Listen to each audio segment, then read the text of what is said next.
Hello, everyone. I'm Kira Phillips. Glad you're streaming with us. Hoping South Carolina can save him, President Biden returning to the state that catapulted his campaign back in 2020, recharging his election bid 1 week from the Iowa caucuses. He is speaking at Mother Emanuel Church there in Charleston, the site of one of the worst racist mass shootings in our country. Let's listen in. Thank you. Please.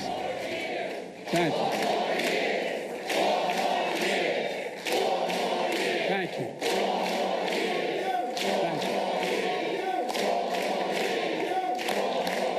Thank you, thank you. Thank you. Thank you. And it's going to go to my head. Please, thank you. Jim, you know, just say one thing about what Jim has been talking about that confuses me about our Republican friends sometimes, the MAGA Republicans. No, I mean, I'm being sincere.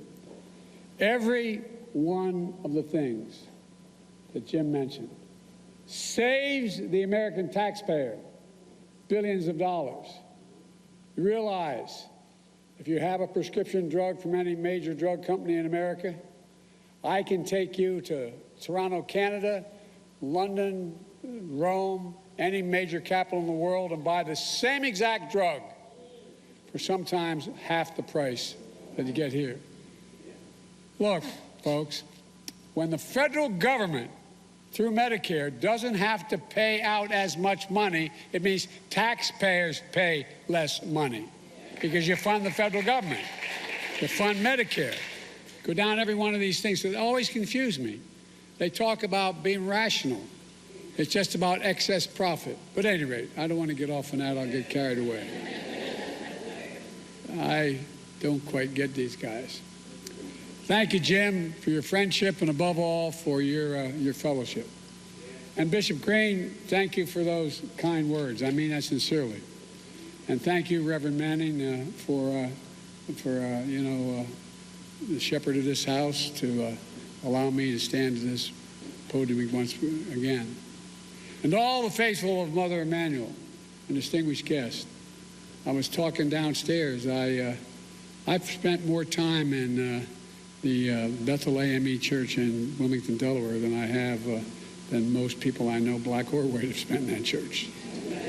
Because that's where I started. No, I'm serious. I started a civil rights movement. I used to go to 7:30 Mass, then I'd go to 10 o'clock service with the Reverend who was then running the church, is now the bishop. She's a bishop, and I'm told your bishop had been there before in South Africa. That's where he is right now. The point is that I've been blessed to worship here before as well. It's at moments of joy and great joy, and moments of great pain, moments of unbearable loss. On June 17, 2015, the beautiful souls, five survivors, invited a stranger into this church to pray with them.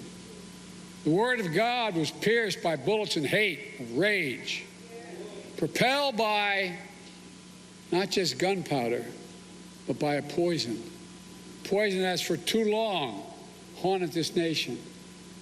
What is that poison? White supremacy. Oh, it is. It's a poison. Throughout our history, it's ripped this nation apart. It says no place in America. Not today, tomorrow, or ever. From that day, this nation saw this congregation, this community, demonstrate one of the greatest acts of strength I have ever seen. I mean it sincerely, from the bottom of it, the act of forgiveness, the act of grace. It was as President Obama sang from here, Amazing Grace. It changed hearts. You did something that may not have happened but for your courage. You brought down the Confederate flag in South Carolina. You brought it down. No, you did. And you helped the nation heal. You showed what America can overcome, what we can be when we want to be something. I'm deeply humbled to speak from this same pulpit my friend, and he was a friend, Reverend Pinckney, spoke from. We all miss him. none more than his family in this congregation.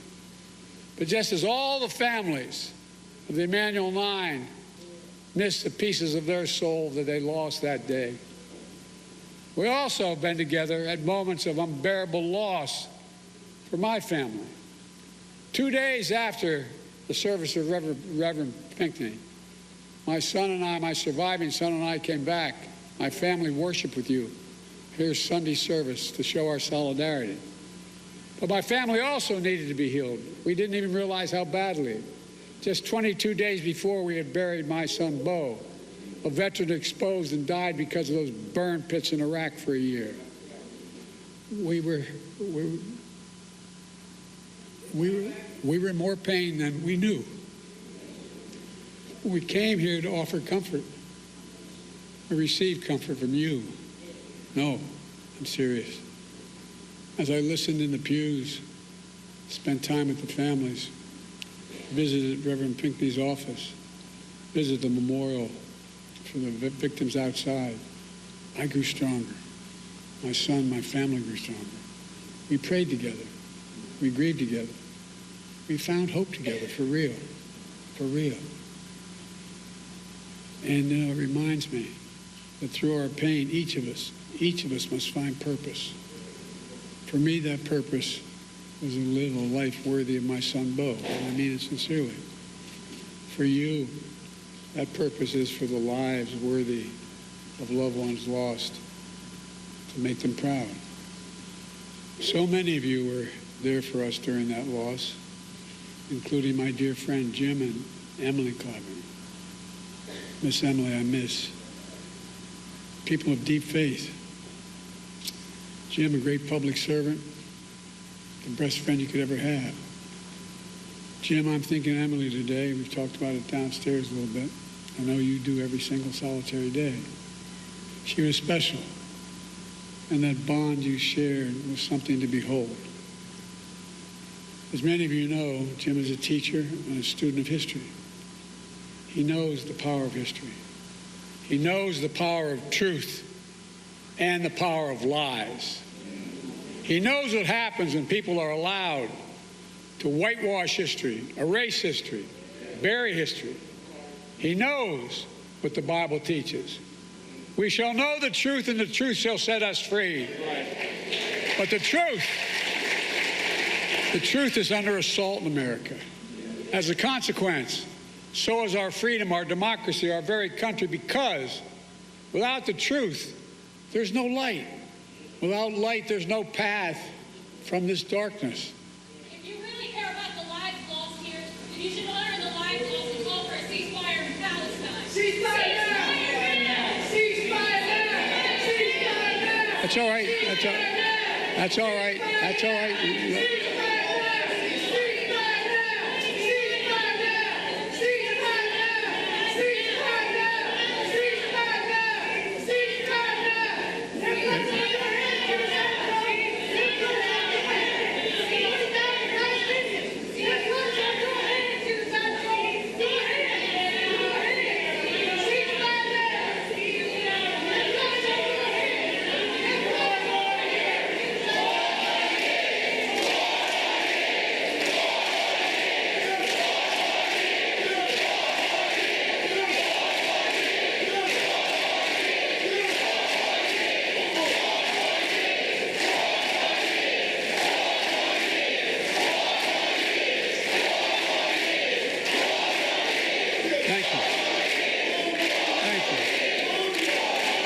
Thank you. Look, folks, I understand their passion, and I've been quietly working with the Israeli government to get them to reduce and significantly get out of Gaza. I'm using all that I can to do that.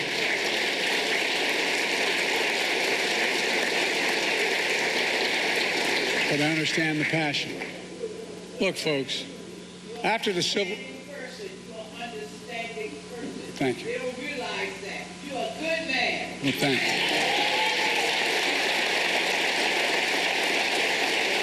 Look, After the Civil War, the defeated Confederates couldn't accept the verdict of the war. They had lost. So they say they embraced what's known as the lost cause, a self-serving lie that the Civil War is not about slavery, but about states' rights. They've called that the noble cause. That was a lie that had, not just a lie, but it had terrible consequences. It brought on Jim Crow. So let me be clear, for those who don't seem to know, slavery was the cause of the Civil War. There is no negotiation about that. Now we're living in an era of a second lost cause. Once again, there are some in this country trying to turn a loss into a lie which, if allowed to live, will once again bring terrible damage to this country. This time, the lie is about the 2020 election. The election which you made, your voices heard, and your power known. Just 2 days ago, we marked the 3rd anniversary of one of the darkest days in American history, January the 6th, the day in which insurrectionists stormed the United States Capitol, trying for the first time in American history to stop the peaceful transfer of power in the country. We all saw with our own eyes the truth of what happened. That violent mob was whipped up by lies from a defeated former president, smashing windows, smearing blood on statues, ransacking offices. Outside, insurrectionists erected gallows, chanting, "Hang Mike Pence." Inside, they hunted for Nancy Pelosi, chanting, "Where's Nancy?" We saw something on January 6th we'd never seen before, even during the Civil War. Insurrectionists waving Confederate flags inside the halls of Congress built by enslaved Americans. A mob attacked and called black officers, black veterans, defending the nation those vile of racist names. And yet, an extreme movement of America, the MAGA Republicans, led by a defeated president, is trying to steal history now. They tried to steal an election. Now they're trying to steal history, telling us that violent mob was, and I quote, a peaceful protest. That insurrection, those insurrectionists were, these are his words, patriots. That there was, quote, a lot of love that day. In fact, the rest of the nation and the world saw a lot of hate and violence. For hours, the defeated former president sat in the private dining room off of the Oval Office and did nothing, absolutely nothing. His actions were among the worst derelictions of duty by any president in American history. An attempt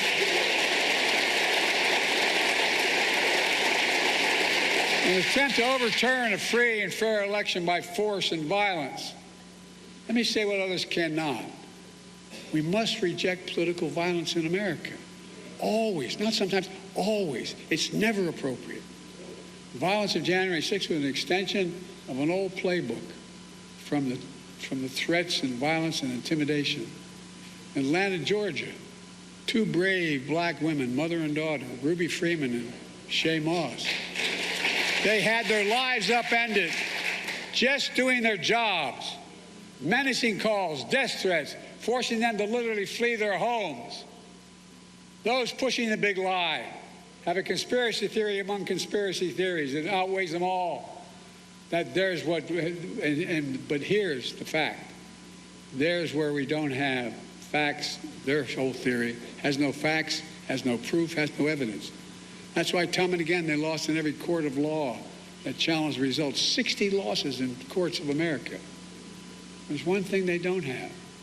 They don't have respect for the 81 million people who voted the other way, voted for my candidacy, and voted to end the presidency. In their world, these Americans, including you, don't count. But that's not the real world. That's not democracy. That's not America. In America, we all count. In America, we witness to serve all those who, in fact, participate. And losers are taught to concede when they lose. And he's a loser.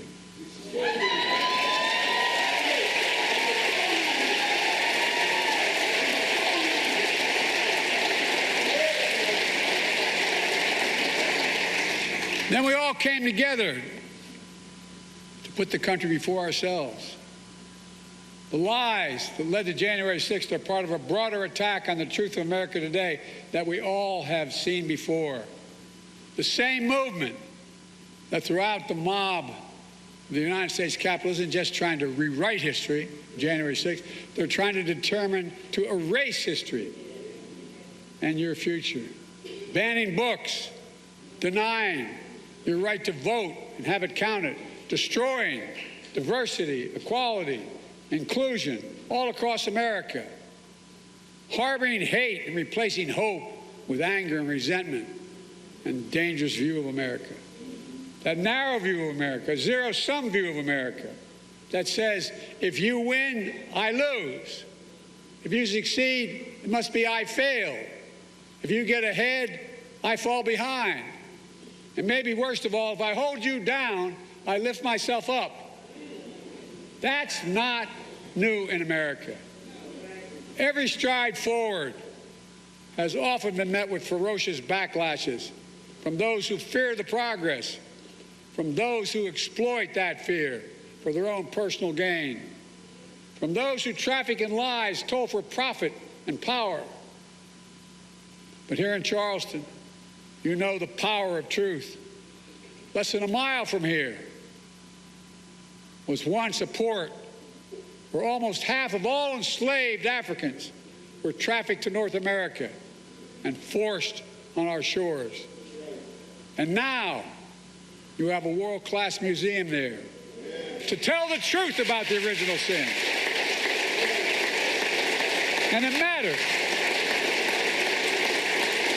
And I want to thank former Mayor Jim Riley for his leadership, who saw to it the museum was built, and for all of you who made that happen. And with your help, I made Juneteenth the first federal holiday since Dr. Martin Luther King's day.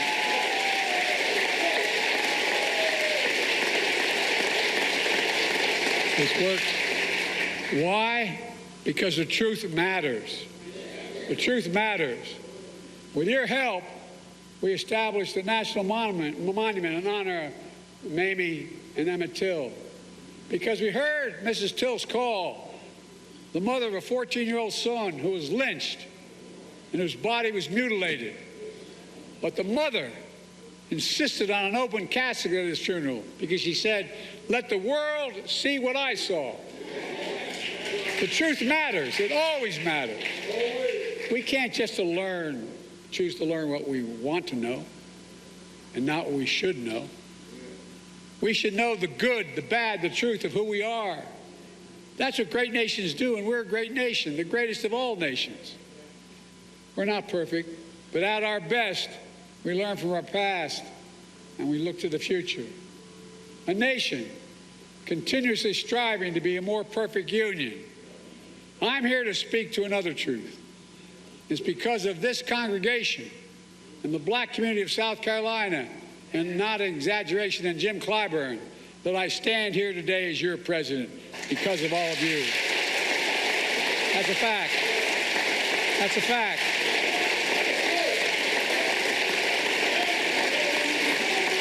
And I owe you.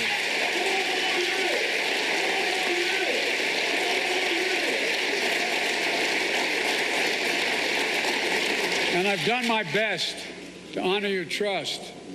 That means rejecting the small, narrow, cramped view of America, as well as lifting up a bigger and broader view of America that holds that if you do well, I do well. We all do well. We all do well if every race and background in small towns and big cities is doing better. When our freedoms are protected and we deny hate as a safe harbor where everyone has a fair shot at a life of dignity and opportunity, and where our democracy works for everybody. It benefits everybody. I don't get these guys. Everybody does better, even those folks who disagree with us. I'm keeping my commitment to you.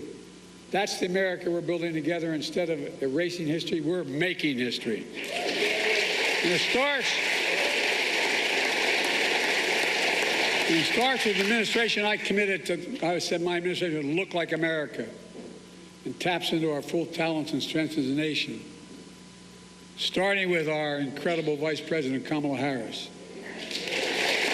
When we came to office, the country was in the depth of a pandemic, which we lost over 1,200,000 people. So we moved heaven and earth to get the country vaccinated, saving countless lives. When the economy on the brink, we sent $1,400 checks into the pockets of people who were hurting badly to keep them going. I said we'd invest in all of America, and we are. The results are clear. Over 14 million new jobs, record economic growth, the lowest inflation rate of any major economy in the world. But we have more to do. We see this progress for all Americans. We have the lowest black unemployment rate recorded in a long, long time. More black Americans have health insurance than ever, bringing peace of mind and dignity to their lives. I remember when I was a kid, we lived in a 3-bedroom house with 4 kids and a grandpa living with us. And my headboard in my room was up against with a little split-level home. So we weren't poor. Anyway, we sure weren't worth the wealthy. And I remember really one night hearing my dad restless because the headboard was along my headboard on the other side of the wall. I asked my mom the next morning, I said, "What's the matter with Dad?" She said, "Honey, his employer just told her they're dropping health insurance." What that does is deprives a man and a woman of their dignity. How do you look at your child and say, "I can't cover you, I can't take care of you"? And now, as Jim pointed out, I won't go into it like I was going to because he said it better. Instead of about an average of $400 a month for insulin for seniors with diabetes, we're now paying $35 a month. By the way, they're still making a profit 3 times. It costs $10 to make it. I've been trying to take on, as a couple of you in the audience know, for my entire career, Big Pharma. Finally beat them. Finally.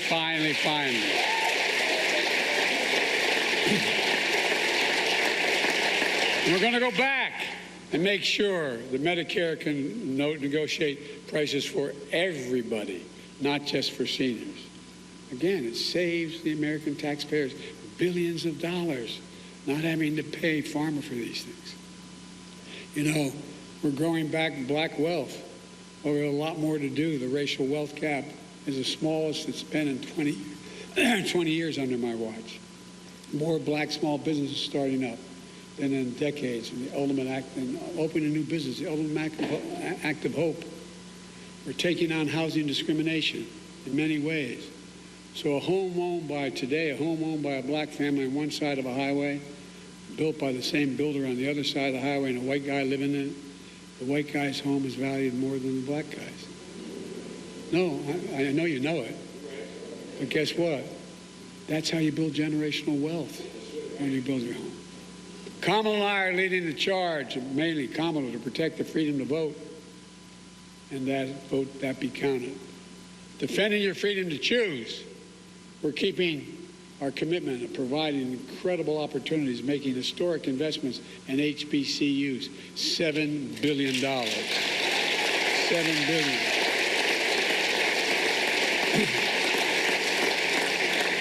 They're just as good as other universities, just only that they don't have the billionaire contributors. So they can't put the laboratories together to get the contracts to be the ones that design new aircraft carrier decks, being the ones that design what's changing. It's changing. Providing people a real shot by reducing the burden of student debt. Jim went into it. I won't go into it as I was going to. $132 billion, 3.6 million people. A significant percentage of those students are African American students. Despite our friends on the other side of the table, the Supreme Court did everything we can to stop me, replacing every lead pipe in America. Do you know how many? Not just some. Every single lead pipe in America is going to be taken out and replaced with a proper product. Why? Because in mostly poor neighborhoods, that's where those lead pipes are, and that's why kids end up with brain damage because of the lead. There's so much. I'm not going to go into it, but look, you can turn on a faucet for your child and doesn't get sick from drinking the water and coming into the home. Delivering high-speed internet that's affordable for everybody. so you don't have to sit in the McDonald's parking lot for your child to do their homework. Producing clean energy so you can finally breathe clean air without leaving home. Look, I understand it. When we moved from Scranton, I was raised in Claymont, Delaware. More major refineries than any place, including Houston, Texas, and just across the border in Chester. Not a joke. I grew up with asthma, most of us did, because of the prevailing winds. My mom would drive us to school in the morning as young grade school, turn on when there was a frost, turn on the windshield wiper, there'd be an oil slick on the way. Because guess what? It's all the fence line communities that get hurt. Not on my watch. It's changing. We know there's more to do, making child care and elder care more affordable, which would save American taxpayers billions of dollars along the way. Early in my administration, we cut child poverty in half, black child poverty in half, by getting families checks every month through the child care tax credit. And the other side went ahead and blocked it. But we're going to get it back. This fight is over. We're going to come back. Because no child in America should ever go to bed hungry, period.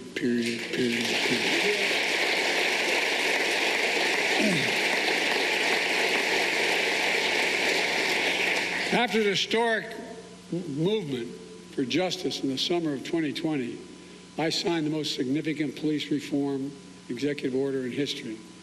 We didn't get the law passed, but guess what? I did it by executive order, significant part of it. But now Congress has to step up and ask and do what I did and make it the law of the land. Just a few days ago, the defeated former president was asked about the recent shooting in Iowa. Did you hear this one? It's hard to believe. You know what his response was? All those kids dead? We have to get over it. End of quote. I promise you, we have to get over it. My response is, we have to stop it. So your children, your family, your friends can leave your home, walk the streets, go to stores, go to the grocery store, and go to church to be safe from gun violence. There's no excuse for this carnage. We have to ban assault weapons. I did it once before, and I'm going to come back again and do it. Ban high-capacity magazines. We have to pass a universal background checks. It doesn't violate the Second Amendment. It's common sense, and it saves lives. I'm determined to continue to deliver on equal justice under the law. I've made a commitment to you to nominate the first black woman, and Jim's already talked about it, on the Supreme Court. And by the way, she's smarter than the rest of these guys. Oh. Her name is Ketanji Brown Jackson. But guess what? She knows what she's doing. And by the way, as Jim pointed out, more black women have been appointed to the federal circuit courts than every other president in American history has appointed. Every single solitary one counted. And we're going to keep going.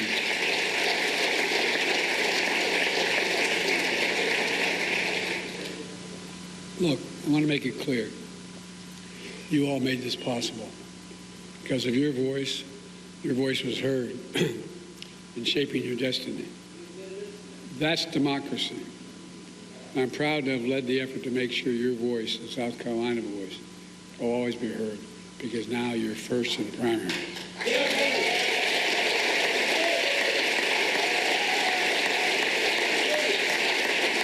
Look, our North Star as a nation is the very idea of an idea at once the most simple and most powerful idea in the history of the world. That's not hyperbole, it's fact. The idea is this: we're all created in the image of God equally. We deserve to be treated equally throughout our lives. It's a covenant we made with each other, a covenant we've never fully lived up to, but we never fully walked away from either. And faith and history teach us that however dark the night, joy cometh in the morning. And that joy comes with commands from Scripture.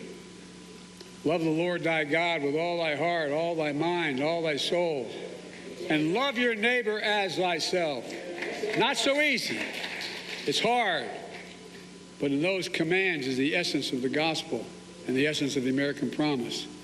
And in my life, I've tried to live my faith, and I've many times failed. But I've learned, as many of you might have learned in your path as well, we're all imperfect beings. We don't know where fate will take us or when, but we can do our best to seek a life of light, hope, love, and justice, and truth. Folks, let me close with this. Denmark Vesey arrived in Charleston enslaved, one of too many from the distant shores, wrenched from on a painful journey, not to a promised land, but to a land that promised to deprive them of freedom. But even though they arrived in a land where the life and rife of pain and persecution, they still believed they had promise. And the black church kept them moving. They had faith. They found Scripture. Faith is the substance of things hoped for, evidence of things not seen. Vesey had his kind of faith. He became a carpenter and a movement leader, concerned with the least among us.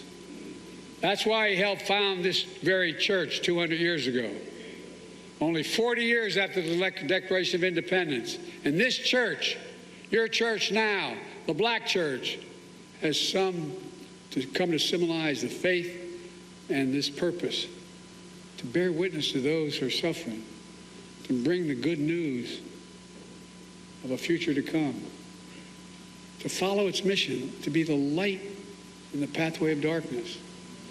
That's patriotism. That's patriotism. To love something so much, you make it better no matter the struggle.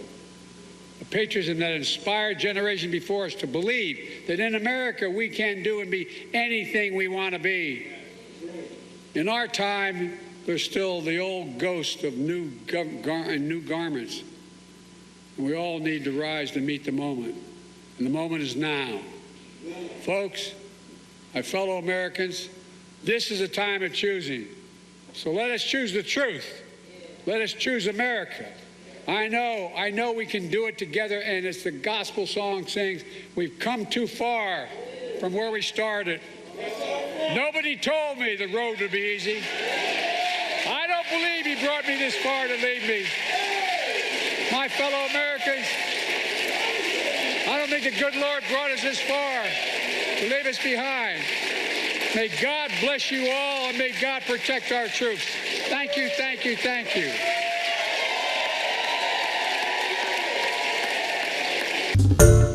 Hi everyone, George Stephanopoulos here. Thanks for checking out the ABC News YouTube channel. If you'd like to get more videos, show highlights, and watch live event coverage, click on the right over here to subscribe to our channel, and don't forget to download the ABC News app for breaking news alerts. Thanks for watching.